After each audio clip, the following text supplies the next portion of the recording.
Microsoft has already lost more than 10% of its value in 2011, yet some investors are calling it a value play. Parnassus Investments disagrees. The company once owned 6 million Microsoft shares, but in the past few months, it sold it all. The reason?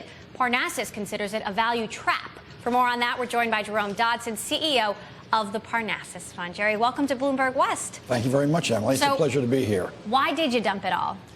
Well, we had concerns about its competitive position with regard to its products. We bought it because of a number of reasons. First of all, it was selling at a very cheap value, so it was very undervalued.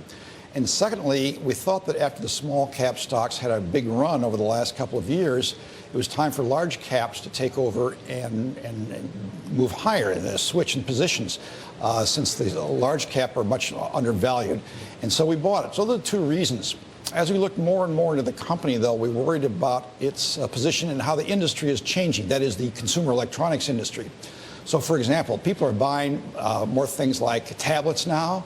They're buying smartphones, and they still are buying personal computers, but the growth is not nearly as much as it was. So what about Ballmer? I mean, should he be fired? Is Einhorn right?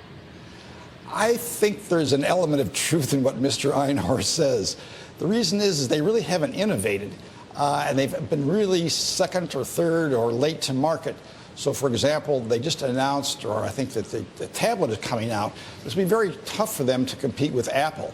Also, the smartphone. They do have a joint venture with Nokia, but really they're far behind the iPhone or the BlackBerry or the various Android applications that have come out by Google. So I don't think there's going to be enough growth for them. There's enough market share to make a significant difference to their earnings. At the moment, they're not even in the running.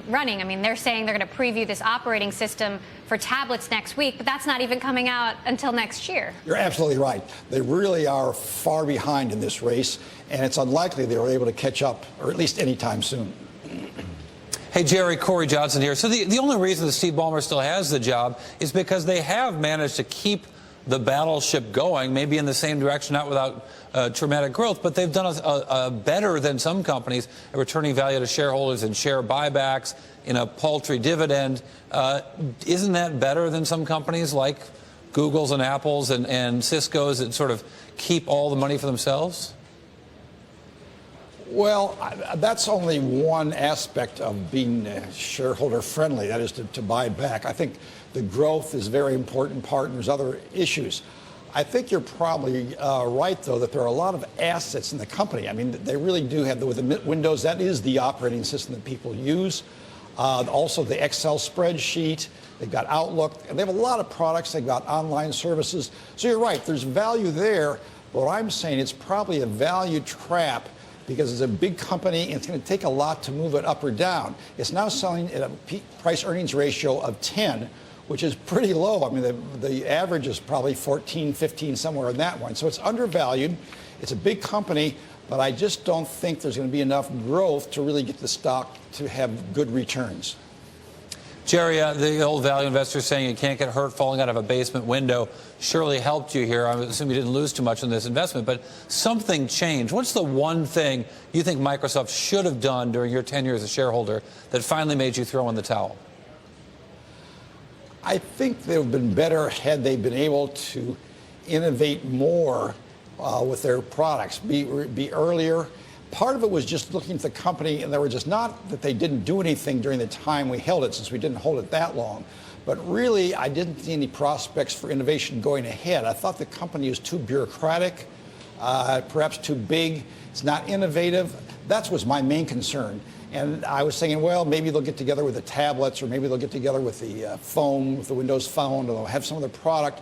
But the more I looked at it, the more I thought about it, I didn't think that was in the cards. So that's why we sold it, Cory. So is it possible for Ballmer to turn it around like Steve Jobs did at Apple, or would you say that's highly unlikely? It's possible, Emily, but I do think it's highly unlikely, which is why we sold it. It's tough because the culture is not an innovative culture the way Apple is or the way some other companies. So that's really the issue, is that I just don't think they have it right now, whether it's Ballmer or anybody else. All right. Thanks so much, Jerry Dodson of Parnassus. Great to have your insights on Microsoft. Thank you. Glad to be here.